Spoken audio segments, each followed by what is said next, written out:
Okay, so this is a roundtable discussion which is dedicated to a very important topic for everyone, I think, for all of us, which is the relationship with the customer. I think it's one of the most intangible things, the relationship with the customer. We can see a text, we can measure quality somehow, but we cannot evaluate or we cannot measure the relationship. So I think that everyone has something to share, something to discuss here, and we are all in the same profession, but in a way we're all different. We have interpreters, we have translators, we have editors, we have agencies and companies and international organizations. So let's try to look at this issue from different perspectives and see what common problems we have and what differences we have and what we can do to make things better, okay? So, in our discussion today, we have Olga Romaniuk, who represents, let's say, in-house translators here, because she is one. And you work at a governmental institution, is that right? Yes, that's correct. I work at the US Embassy, but I do not represent it here, and all the views that I will be giving are entirely my own, and I need to say that. Okay, and we have Alessandra Martelli, whom you all know very well. She is a freelance translator. And we have Nigel Sage from the Netherlands, who is, as we know, the happy owner of two hats, who is a freelancer and a company. And we have Václav, who is also a freelancer, and myself, I'm a freelancer as well. So looks like we are more in numbers. So I'm giving the chance to speak first to Olga. So Olga, would you share your view of the relationship between the translator and the customer? Thank you so much. Um, First of all, it's a pleasure being here. So, in my experience, the relationship between an in-house translator and the customer actually needs a lot of education on our part.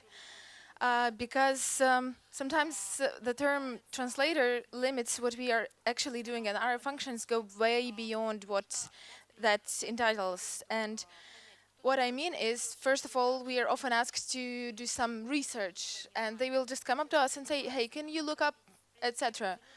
And that means so much because we need to know, what they don't know, what kind of information is relevant, where to find it, summarize it, provide it, and this is a function of a researcher. Then we have the analytic function in that process as well. We are acting as consultants because we have the unique opportunity to compare and contrast the system that is here in country and the system that is existing abroad. Because yes, they are subject matter experts on certain domain, but they don't understand the differences locally and internationally. And if we have worked in that domain for a certain period of time, we can actually tell our experts what's going on there. And if we limit our title to a translation alone, they don't recognize that value that we can bring to the table and how we can expand their abilities and that we can deliver more, and we are actually delivering more. And our relationship with the client can be more productive if we recognize that this is not just a improved Google Translate that is walking around. And I have actually seen the attitude and the relation change as our clients recognize this important functions that we are playing. Because in the beginning of my work, they would often praise me and say, "Well, she's worked in this translation for several years, so she's got down all the terminology." And I mean, this is all good and great because you need the terminology for translation. But now they say, she's really a great asset because she knows the who and the what, and she can explain so much more. So now people are starting to recognize that we are not just a Google Translate, and we can be more effective working together as a team, and they can better see our value and the value of our relationship with the long-term client. So you mean to say that we should educate our customers about the added value that we can bring as translators, right? What the difference between a human translator and the machine. Is that correct? Yes, I think we should be telling them that how we are more than just providing a text in a different language, and they should be recognizing that more. Because too often the approach is, yeah, they just translate and that's just everything. That's all they can do, and any bilingual can do that, which is another very common misconception, unfortunately. Well, that's a good point. Alessandra, is that something that you know from your experience as well? Well, yeah, there are clients that have misconceptions about what we do, whether it's copywriting or translation, they have misconceptions. But in my opinion, it is much easier to educate the client via what we do and how we do it. So when someone comes to me and expects, the updated Google Translate, the first thing that they encounter is actually someone who wants to talk to them and understand them and provides them with terms and conditions they can understand. So they understand that they're entering a business relationship and they're not just talking to some kind of machinery. Okay, so I don't really like the term educating the client because in where I come from, it usually entails a long way of patronizing the client. I just like to say, okay, this is what I will do for you. This is the process I follow. So you know what I do. I don't need to tell them, oh, but we don't do this, we do that. I just walk them through the process as it is. And when they find out, when questions arise, I just ask them and tell them, I need to do this because. So I believe in educating the client during the relationship, not just, patronizing them before, and because that scares them out. Otherwise, when you just get to talk to them as real people, they do understand that they're doing business with a real person. So Yes, it's harder for freelancers because we don't have one client, we have several of them, and each one has their own peculiarities, so to say. Nigel, do you have to say something from the client's point of view? Oh, from the client's point, no, not from the client's point of view. I can speak with two hats, but not with three. Um, Actually, the person you need here today is a friend of mine called Gary Smith, who lives in Spain, and he's an English translator, translating from Spanish into English. And he gives presentations not about educating the client, but about training the client. And his viewpoint is that basically all clients, you have to assume they're completely stupid from the beginning, and you help them to become reasonable. That, of course, is an extreme, and he doesn't do it seriously. Certainly in my case, both as a translator and as a company, we're possibly lucky in that all but two of our clients are based in the Netherlands. And the Netherlands, certainly by Ukrainian standards, is a very small country. So if we need to have personal contact with our clients, it's possible.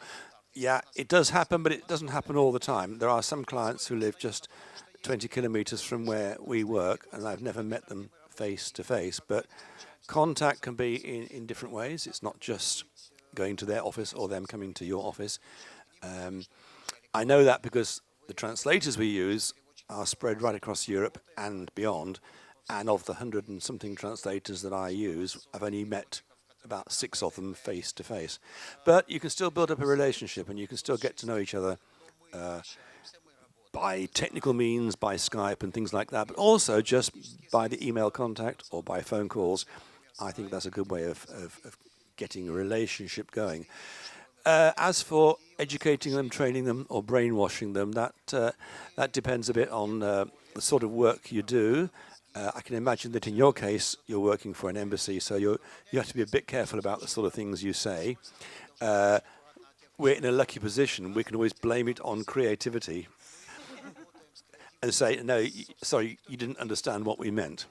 I have an even added advantage that being originally from Britain, I can get away with what everyone else calls British humour.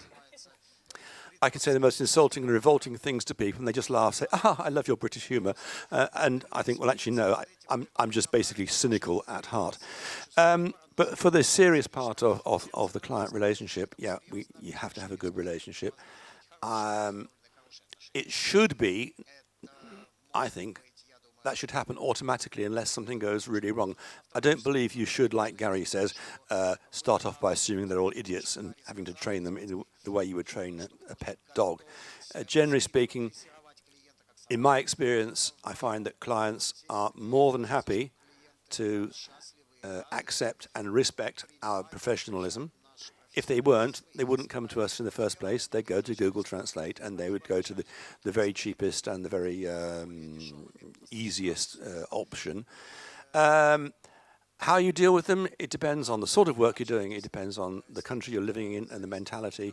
It depends on how easy it is to get to see each other, and lots of other aspects that may come out later on in this discussion. Thank you, Nigel. I want to ask everyone here a question. Do we all agree on that relationship itself is, in fact, important?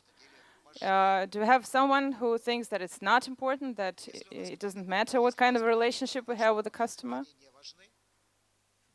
Ah, okay. So will you elaborate on that?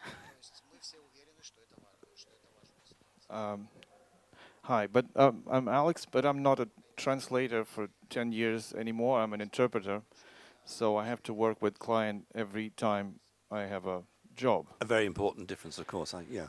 And so, to some extent, it is important what kind of relationship we have, but in 99% of all the cases, we don't have time to have any relationship with the customer. We just see the person, and that person either knows where our cabin stands or doesn't. And there are two extremes. There's a customer who is like Mother Goose to you, who provides everything to you, like the materials and everything. Would you like water? Would you like this and that? But that happens very far in between. In most of the cases, the client doesn't know much about the conference interpreting. Doesn't know that a lot of stuff depends in the event where the interpreting is happening. A lot of stuff in this event will depend on the quality of interpreting and what interpreters do. And you have to, as you said rightly, educate the customer. But how do you do that? My opinion is, regardless of what kind of relationship you have, whether they like you or they don't like you, and I've been through cases where someone in the customer's team dislikes you so much for irrational reasons. Like there was a guy from Soviet Germany, and he found out that I was of liberal kind of worldview, and he, as I later found out, he hated me instantly, and made used every opportunity to show that hatred. But so you have to have interpersonal skills. And you have to be able to be a little bit of a teacher in terms of not, when you try to instill something in a person's mind, do that with questions. It's like, would you like this job to go smooth? Would you like would you like to say jokes in the conversation? And would you like me to translate or interpret those jokes? I mean, with eliciting answers from a person is a much better way of, brainwashing or, as I said, instilling something in the mind of a person who's not ready to take anything from you. And the biggest problem for a conference interpreter is that you are, like you said, the case was they're treating you like a cog in the machine. You're just an interpreter. Just stand there and do what I say. So for this kind of attitude, you have to be preemptive, and you have to, if you have even the smallest window of opportunity to ask questions, sometimes it's very small, like 2 minutes before the start, the main customer pops in the room and then leaves. You have to be able to ask questions and be very polite, be very diplomatic, even when people hate you. That's the hardest thing. And the absolutely hardest thing ever is to admit your mistakes, but you have to be able to do that. If you did something wrong, if you misinterpreted something and you got caught, never deny it. And my advice would be, if possible, ask the customer to have an audio record of everything that's happening, so that you can, if you really want to prove your point that you were right in interpreting, you can always refer to the tape or the record. So interpersonal skills, being able to ask questions, being very diplomatic, very passionate, and regardless of what kind of your relations, what relations you have. Can I Thank just you. say, that guy who hated you immediately, that was good, because that was his problem. If he got to hate you during the course of the day, it would be your problem, okay? So it's just something that yeah. Well, I think we all agree that with interpreters it's a little bit different, or maybe very different from what we have as translators. But I think what you said about this tiny window that you recommend to use to establish some kind of relationship, this kind of proves that relationship is important even for interpreters, because, I don't know, we're all humans, so it's actually at the base of everything we do. So I think we more or less all agree on the fact that relationship is important. And we've, at the very beginning of this discussion, we've spoken about what we, as language service providers, what we can do to show respect and to establish a nice relationship with the customers. I quite like Alessandra's philosophy of educating the client by deeds and not by words. That's a nice philosophy for everything we do, actually. So we know more or less what we can do, and we try to, I hope. What can the other side do? I mean, the agencies and the companies, to show this respect that Nigel mentioned a number of times. Oh, there is one more thing. When we cannot do anything, there is a group, things translators never say. You can unwind up there. I think we'll talk about it later, but right now we have Nigel in his second hat, and I think we have some other agency representatives. Are there any agencies here, translation companies? I see you, Olga. Yeah, and we have Luciano. So maybe we could discuss a little bit about what the agencies and the companies can do to actually build a nice working, productive relationship with their freelance or even in-house translators. What do you think, Nigel? I don't think there's a huge difference between what an agency or a company, how they operate, or how a freelance translator operates with a direct client. The philosophy is the same. The methodology, if that's the right word, is the same. Basically, at the end of the day, it's the client who's going to pay you, whether you're an agency or a freelance translator. And of course, the customer is always right in every language, and that's the ultimate aim. Okay, I should have brought my hats. I didn't realise that. We can imagine it. Yeah. Okay. I didn't want to spoil my hair. As an agency, of course, we have the contact with the client and not the translator. And in the case of the way we work, although we consider ourselves one big family, so we have a very small structure, we don't encourage, in fact, we ask translators not to contact the client directly. It's not a ban. We say that if you do, there must be a specific reason, and then please, if it's by email, copy us into it. If it's by telephone, then give us a transcript of it. And it's not because we're worried they might start discussing things amongst themselves. It's simply that if that happens, we don't know what's going on. It would generally be because we work in 32 languages, it might be more efficient for a translator to go straight to the client if they both speak a language that I or my two colleagues don't speak, rather than going through English or going through Dutch. Doesn't happen very often. So the contact with the client is nearly always through us. But in our case, and we're very different, we are a small company. I mean, it might sound a lot, 32 languages, 100 plus translators, but we're small in our structure, so there are only 3 of us who actually would have any contact with the client. And of those 3 people, one of them is hardly ever there because he's off all around the world going to conferences and having a good time. So it's basically down to two people who have the client contact, and they are diplomatic people. They're not stupid, but they listen. And I think if you're a freelance translator working with your direct client, you have to be diplomatic and you have to listen, even if sometimes you want to just kick them. But that's the same, I think, in so many professions. Yeah, I now realise that for interpreters, it's totally different. You know, we don't get to see our clients; they get to almost sleep with them. You could say for a couple of days, and obviously different rules apply. But my comments are related just to translation. As an agency, also, if something goes wrong, it's our job to sort things out. It can go wrong. I think the more complex the structure of your company, the more likely it is. The more tiers you have, not tiers as in crime, but tiers as in layers, then the more chances there are that things can go wrong. Because internal communication could be tricky, it could give the wrong idea. But if there's just 3 of you to deal with everything, and that is possible, we've worked it out. We don't have any project managers, we don't have any executives, we have 3 of us, and we deal with the whole thing. So the clients know us. They either know us in person, or they know us on the end of a phone line or on the end of an email conversation. So I don't really think, to answer your question, there's a huge difference in the way you tackle it. It's just that, in my case, it goes through us and not directly with the translator. But let me stress one thing. I think you're mostly talking about your relationship with the end client, while I was trying to say something about the relationship between the freelancer and the agency. So in this case, you are the client.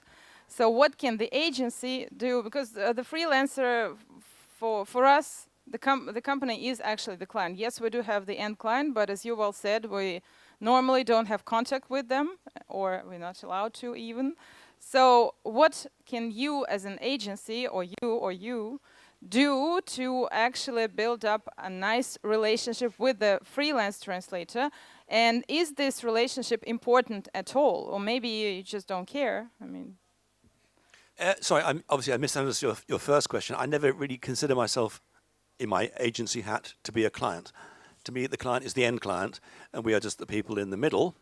But it's also very important, and I think you build up this word, I keep using it, trust, respect, those qualities. And I only know by what the translators tell us or tell each other that we're not arrogant and big-headed. Well, I am, but the other 2 aren't. And that we like to think ourselves as a family. That sounds a bit cute, but we like to think of ourselves as people. If somebody has a baby, we send them a gift voucher. If they have if they lose somebody in their family, we send them a bunch of flowers. Okay, it's not automatic. We do want to, but it's surprising that a lot of people don't do that. We don't give out birthday presents because in the Netherlands, when it's your birthday, you are on a pedestal. We don't do that, but we do have good contact. And sometimes I see the email conversations between my 2 colleagues and the translator. I think, hang on, I'm paying you to do this, and they're talking about their children, they're talking about their bad backs, they're talking about something that's gone wrong. And my first feeling was say, well, that's actually not what I'm paying you to do. I'm paying you to organise translations. I now realise that in a big company, that person would be called HR, Human Resources, and that would be their full-time job, just making sure people are happy and feel safe. So I'm quite happy for them to do that because it is a very important part, provided it doesn't get out of hand and provided they're not spending whole days discussing hobbies and pastimes. It seems to work. I don't know if Alexandra can, because she's in a different position to me, or if any other of you feel that the agencies, the companies that you work for are too distant, too remote, they're not interested in you as a person. It may happen. So I like to think it doesn't happen in the company that I own and I still run at the moment. does anyone else want to share their experience Yes. as a company? Oh. I Okay, can Václav. make a case study or my own experience. One of my clients is an agency, but it's their client is a big corporation making industrial equipment, and that corporation has a Ukrainian representative here, small office, but they translate their manuals, their documents all through the big corporation and that big agency. But it's very long way, and it's impossible to go through two stops to reach out the two ends. And finally, when I saw that the answers were too long, they decided that I sign additional agreement. I do only certain things to contact the Ukrainian representative, only on questions when I need some technical explanation, and nothing else. And I will inform when I contact this Ukrainian representative. So, and everything became running much more smoothly, and it is possible, and we still continue cooperation, and no problem with that. Okay, thanks for your example. And I now want to ask the freelancers if the agencies don't feel like talking right now. So, Alessandra, is this human touch, this personal touch, is it important at all, or actually it doesn't matter? When working with agencies, you ask? Well, to me it is, because I have chosen not to work with large translation agencies. I only work with small agencies that are basically human sized. And that's important for me because on one end, you have much more ease to actually get in touch and discuss things rather than, when you have a very large thing and 25 project managers to refer to for different projects. So yes, I do think that that makes a difference also in the perceptions they have about your work and what you can do for them. They have a better grasp of who you are and how can you serve them best. So you also waste less time in, replying, saying, no, I cannot do that to, bulk requests sent out to thousands of people. Yeah. Can I ask you a question? Can I ask you a question, Alexandra? How many of your clients do you actually know in person? Well, most of my direct clients, I'd say 80%.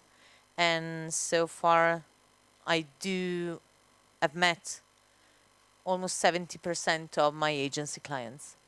I managed to go to them. If I happen to be in their country, I try to arrange something.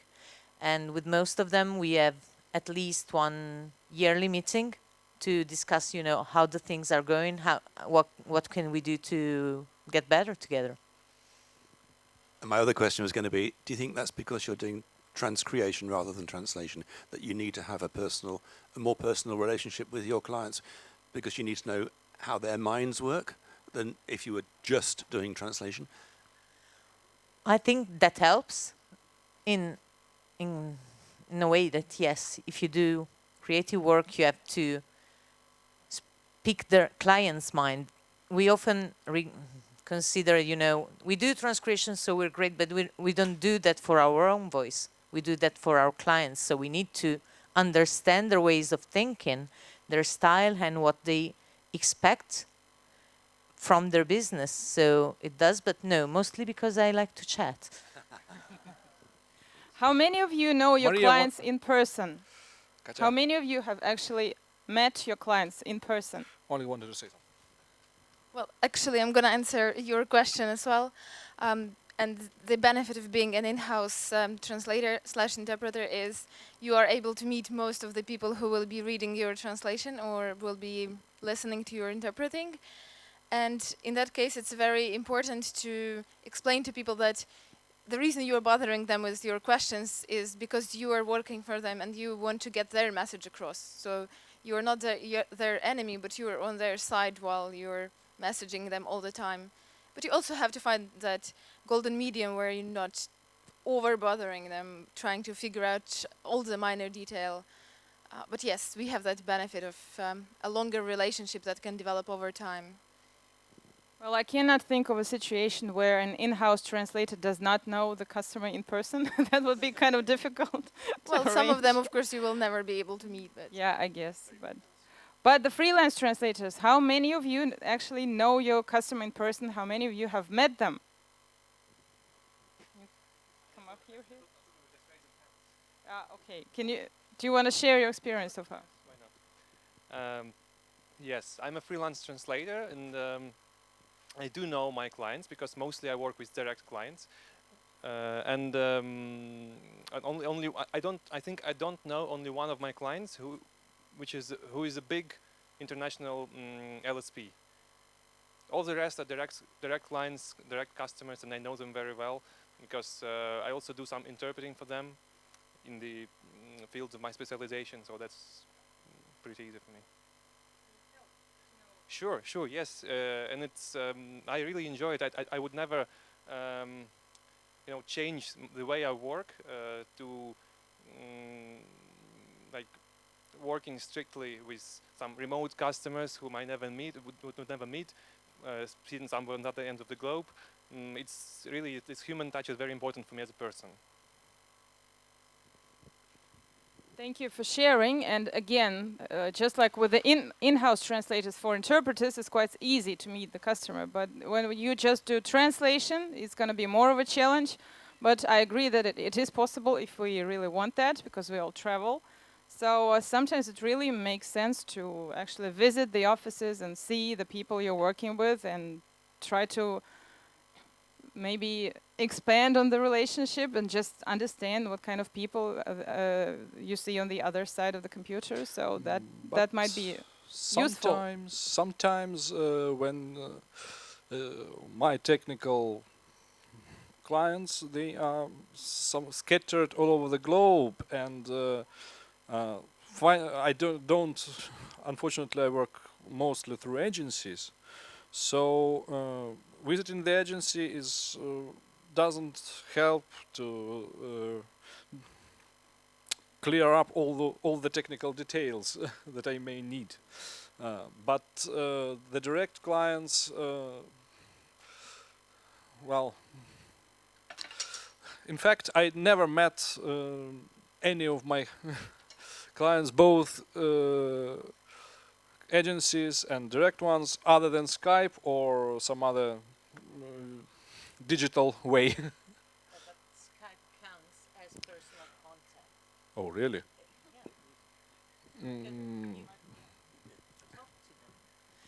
I mean, in my opinion, talking to them via Skype counts as a personal contact. You're just not an email address, right? You're a face and a person, and I don't know, as an example, personally, a customer of mine who's based in the U.S. Of course, we live in different time zones, etc. But we have Skype meetings, and that works, and you have a little time to, get to know each other and then discuss a project. It's okay. I know it's not like, meeting them face to face, but it is almost, and it's better than just emails, in my opinion. So now that looks like they have met everyone. So I think, to sum it up, I think we all agree that relationship is important and a human touch is always nice to differentiate us from the machines. So that's more or less on the surface, that if a client wants the relationship to be better, they need to do something, they need to talk to us, or not to treat us as machines. What else? Is there anything else the client can do? I mean, mostly translation companies and agencies here. What else is there to actually make the relationship better? I mean, the relationship between the company and the freelance translator. Any ideas from you guys?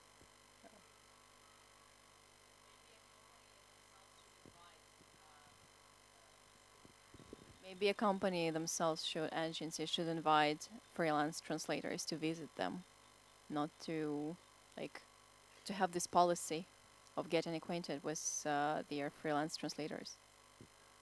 Yeah, it's possible. I never invited any of our translators to visit us. If they want to, that's fine, but they are, again, spread around Europe. Occasionally you meet them at conferences. In fact, this week I met a person who translates for us, although I'd met her before. But sometimes I find when you do meet somebody in person, they're totally different from the image that you've built up in your mind. Sometimes they're much better, sometimes they're not, because you have this mental idea which you build up through email or possibly telephone contact. Skype's different because you can see them. And it's happened to me that someone comes up to me at a conference and says, "Hello, I'm so-and-so," and I think, no, you're not, because you're not like I imagined you were going to be. Okay, it's a luxury problem, and it's not a problem at all. I think, in my case, certainly being on two sides of the fence makes it easier, because if I'm working as a translator, I know what I would expect the agency to do if I needed help, and the other way around. If I'm working as the agent, I know what I would want my translator to do. So it helps having two hats. It means that you can see things from both sides, and I think most of the problems probably come when people can only see things from one side of the story. Actually, I know that some companies do that. They invite freelancers to hang out together every once in a while, not too often, but that does happen, but that's more of an exception than a rule, I would say. That's quite something out of the ordinary. But let's try to touch quite a sensitive topic, I would say, and that is conflicts. Conflicts are part of any relationship. Unfortunately, we don't all live in perfect harmony, and things can happen. So in case there is a conflict between the company and the freelancer they've been working with for a long time, let's say 5 or 10 years even, and then there comes a situation when the end client has some complaints about the translation, and the language the translator translates into is not something the client can judge upon, because they just don't know the language. And maybe the end customer has a new editor, or maybe they have some political games to change the provider or something like this. So there is a conflict, and the end customer is not happy, and maybe even threatens not to pay the agency. And so the agency has to do something with this situation, and with the translator who is in charge of this. They know this person, they maybe have some kind of relationship, some kind of trust towards this person. But in this conflict, they are actually like what we call between two fires. So they have to do something. And are there any ways to regulate this situation in a peaceful way, showing respect and actually preserving the relationship they had with the translator? What do you think? Okay, so as again in-house translator, not as a company owner, I will say that yes, it always happens that you may make some mistake, and then your end client says, well, that's not what we meant, that's not correct. And as our colleague commented, you don't argue. If you feel that you made a mistake, you have to admit it, you have to apologize, you have to look into why you made it, what was wrong, what caused it, what is the right way to say it. And if you don't quite agree with them, if you have your reasons to say this, that was the right term and that they are wrong, you have a very polite and civilized diplomatic discussion. You inquire why they think that way, you explain why you think it the other way. But then if the end client says, this is my way and I want it that way, this is what you will have to do. Because in the end, they are subject matter experts and they do know what term fits their needs best. Even if you as a linguist don't quite agree with it because it's not like grammatically correct, you explain this to them, but you cannot be fighting your client or the counterpart of your client. They know what they would like to see in their text, and you give them what they feel is the best option. And of course, with your leadership, you will have to discuss it, and you will have to say, hey, I made a mistake and I've corrected this, but this is maybe the implications of that mistake, and we may need to review some documents or some translations. We may have to go back to some things that we've done. But an upfront open discussion will, of course, be the best solution to that. Well, again, you're speaking as a translator here. From the translator side, that's more or less clear. If you made a mistake, you admit it. If you know that you're right, you're being polite and nice, and you explain it to them, and you try to be diplomatic and all that stuff. But again, if it's unfair, if it's just the result of some games or something, I don't know, what can an agency do in this case, being between the freelancer that they have trust in and respect for, and the end customer who actually has the money? My turn again, I think. It's a legal requirement in the Netherlands, where my business is based, that every company dealing with the public or with outsourcing must have an official complaints policy. And you have to register that. We have one, we've had one for 15 years and we've never used it. But just by having it, it's like an insurance policy. If there's a dispute or a disagreement, let's say disagreement, let's imagine that a client is not happy with a translated document. Somebody in their company says, I could have done better myself, this sort of thing. Well, of course, if it's into Russian or Danish or Swahili, I can't be the judge of that, nor can my two colleagues. You contact the translator and discuss it. We've never had to put the complaints procedure into operation, but basically it says, and we tell them what it says, that if there's a complaint or a disagreement, of course, we'll try and sort it out in an amicable way, just between us. If you're not satisfied with that, we then call in an outside person who has no connection with the client, no connection with the translator, no professional connection, and no connection with the company. So an outsider, a third party. We'll call them in and we'll ask their opinion. Of course, it'll be a native speaker. It may not be a translator. It may be an editor, or simply somebody who understands both languages. And we say, well, we'll get a third opinion on this, or second opinion. If that person goes in favour of you, the client, then the costs are completely for us. And if the decision goes in our favour, or the translator's favour, then the costs are for you, the client. We would never go so far as to say to the translator, you've done it wrong, you've got to pay up, because that's our responsibility as an agency. We're the one that sells it to the client, not the translator. We've used a couple of times, we've said a couple of times that we have this procedure, would you like us to implement it?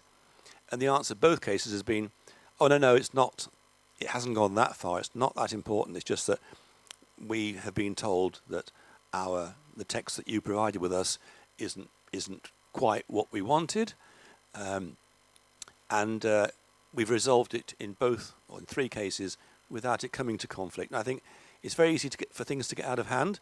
The client says, that's not a good translation. You say, yes, it is. Or the translator says, of course it is, you don't even know because you don't speak my language. All these things are going to escalate and inflate what started off as a disagreement, and it becomes a conflict, and it becomes an argument, and then it becomes World War. And that's what you can cut down on just by dealing with it in a simple and a human way right at the beginning, in my opinion and in my experience. So it all comes down to the human touch again. So when you treat clients as humans, when clients treat you as humans, then everything's possible. Thanks. I've used to be a translator, as I said, so I know the situations, and again, and this is where things like interpersonal aikido, if I may put it that way, is a very interesting skill. I learned it as a teacher, not as an interpreter, but so it's when you know there's criticism coming your way, either fair or unfair. What you do is you preemptively accept it.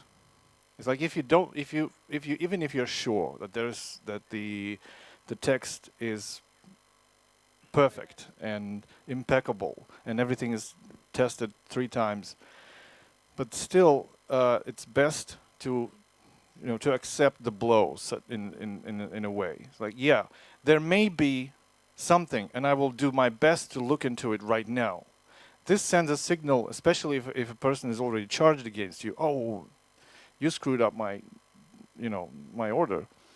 So the best way to make it not, escalate into a world war is to start, practicing this this interpersonal aikido. And if you stand a much better chance to figuring out that there was indeed there wasn't a flaw in the text, and everything will be settled peacefully, rather than you start fighting from square one, that this is I didn't add any mistakes, or I'm right. Then even if it turns out you are right, that like this there's this Russian anecdote.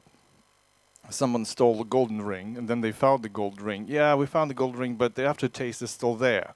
So so that if a conflict was, if you were not making clear steps to preempt and to smooth, to resolve the conflict without escalation, it will escalate even if you settle the score evenly. So work on your interpersonal skills and try and do this mental aikido. It's like someone starts criticizing you, try just for the sake of an exercise, accepting it, because that's the hardest way for us all as humans. Admitting a mistake.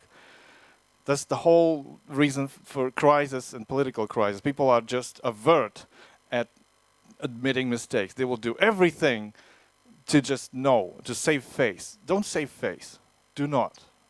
The best way to save face is being honest and even, that's what I call diplomatic, being an Aikido master, or at least an apprentice.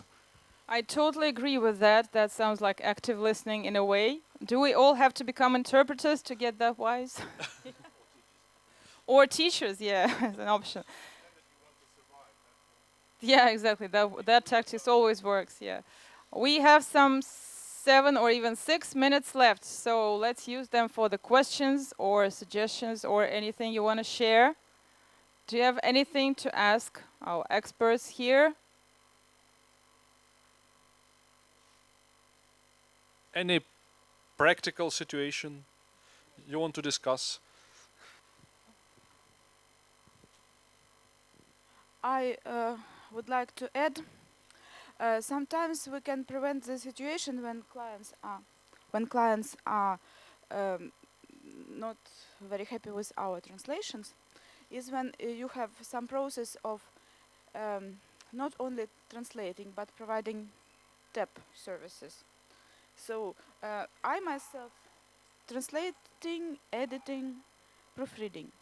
So of course everyone can make a mistake, and sometimes you don't notice it even after you have read this text for 10 times.